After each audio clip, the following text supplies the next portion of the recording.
Imagine करिए आप एक बहुत ही खास मीटिंग में हैं। आपके सामने शहर के सबसे प्रभावशाली लोग बैठे हैं। आप चाहते हैं कि वहां आप सबसे स्मार्ट और कॉन्फिडेंट दिखे। आप बोलना शुरू करते हैं। पहले तो सब ध्यान देते हैं, लेकिन जैसे जैसे आप शब्दों का जाल बुनते जाते हैं, आप देखते हैं लोगों की आंखों में वो चमक कम हो रही है। फिर अचानक जोश में ऐसी बात बोल देते हैं जो आपको नहीं बोलनी चाहिए, और फिर एकदम से वहाँ सन्नाटा सा जाता है। आपका दिल बैठ जाता है। आप उस पल सोचते हैं काश मैं थोड़ा कम बोलता। आप देख रहे हैं द 48 लॉज ऑफ पावर पर एक और डॉक्यूमेंट्री सीरीज। आज हम बात करेंगे द 48 लॉज ऑफ पावर के लॉ नंबर 4 के। ये लॉ सुनने में सिंपल है, लेकिन इसे समझने वाले लोग सबसे शक्तिशाली इंसान बनते हैं, और इसे इग्नोर करने वाले वो अपने हाथों से अपनी तबाही लिखते हैं। तो चलिए शुरू करते हैं। सन 1924 फ्रांस का राजा लुई 14वां का दरबार, और उस दरबार में एक ऐसा बेहद होशियार मंत्री था, मानसियर फुगेट। मानसियर फुगेट बहुत ही टैलेंटेड था, जो फाइनेंस समझता था, पॉलिटिक्स समझता था, और सबसे बड़ी बात वो खुद को सबसे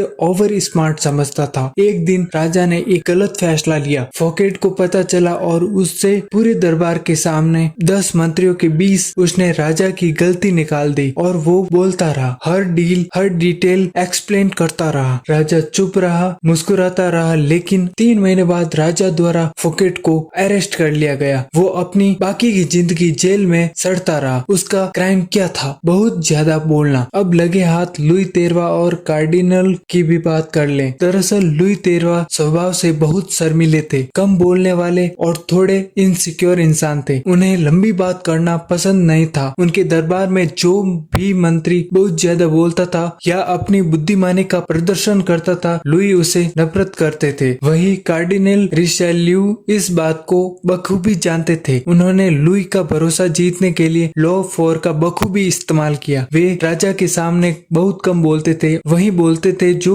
राजा सुनना चाहते थे। आज हम बात करेंगे दुनिया की सबसे रूटलेस किताब द 48 लॉज ऑफ पावर के सबसे पावरफुल डेंजरस लॉ की। आज इस वीडियो में हम जानेंगे कि कैसे आपकी साइलेंस आपके एनिमी को डरा सकती है और आपको एक अल्फा लीडर बना सकती है। हम एक ऐसी दुनिया में रहते हैं जहां शोर मचाने वाले को स्मार्ट समझा जाता है, लेकिन पावर की दुनिया में गणित अलग है। पावरफुल लोग शब्दों के कंजूस होते हैं। वे जानते हैं कि शब्द करेंसी की तरह होते हैं। जितना ज्यादा आप उन्हें बाजार में डालते हैं, उनकी वैल्यू उतनी ही कम होने लगती है। जब आप जरूरत से ज्यादा बोलते हैं तो 3 चीजें होती हैं। Number 1, you reveal too much. आप अपनी योजनाएं और अपनी कमजोरी सामने वाले की थाली में परोस देते हैं। Number 2, you become predictable. लोग जान जाते हैं कि आप अगला कदम क्या उठाएंगे, और वो प्रेडिक्टेबल है, और जो प्रेडिक्टेबल है उसे हराना सबसे आसान है। Number 3, the banality effect. आप जितनी लंबी बात करेंगे उतनी ही साधारण बातें आपके मुंह से निकलेगी। याद रखिए, खामोशी एक ढाल भी है और एक हथियार भी। तो चलिए इसे एक आम इंसान की कहानी से समझते हैं। अमित एक बहुत ही होनहार एक बड़ी कंपनी में जूनियर मैनेजर की पद पर काम कर रहा था। अमित मेहनती था, लेकिन उसकी एक कमजोरी थी,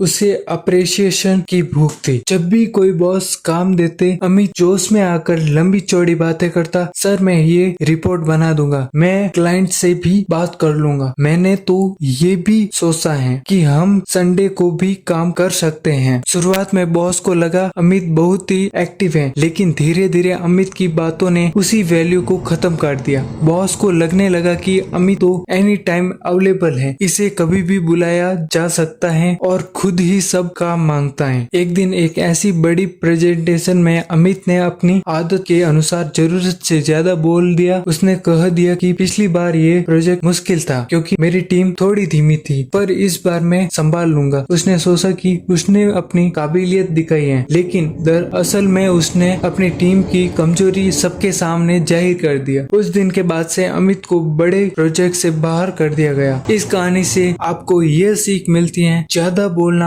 आपकी मेहनत को भी सस्ता बना देती है। कम बोलिए और दुनिया को अपनी खामोशी से जीतिए। अब सवाल यह है कि इस लॉ को रियल लाइफ में कैसे यूज करें। इसके लिए आपको 3 चीजों को ध्यान में रखना पड़ेगा। नंबर 1, जल्दी रिप्लाई मत करो। नंबर 2, थोड़ा रुकर जवाब दो। अपनी हर प्लानिंग सबको मत बताओ, जो बताता है वो हारता है। डिबेट में ज्यादा बोलकर खुद को मत फंसाओ। कभी कभी साइलेंस सबसे ज्यादा पावरफुल होता है। मीटिंग में कम बोलो लेकिन स्ट्रॉन्ग पॉइंट बोलो। एक लाइन बोलो ऐसी कि सब याद रखे। याद रखो, दुनिया में सबसे बड़ा नुकसान वही करता है जो अपनी ताकत खुद रिवील कर देता है, जो अपने सीक्रेट्स खोल देता है, जो अपनी फीलिंग्स हर किसी के सामने रख देता है। क्योंकि इस दुनिया में हर कोई दोस्त नहीं होता। कुछ लोग सिर्फ आपकी बात सुनने के लिए दोस्त बनते हैं ताकि आपको कमजोर कर सके। इसलिए कम बोलो, सोचकर बोलो, और जब बोलो तो ऐसा बोलो, लोग चुप हो जाएं। क्योंकि शब्द एक तीर की तरह काम करता है और एक बार निकल जाए तो वापस नहीं आते। फाइनल डायलॉग, आज का लोग बस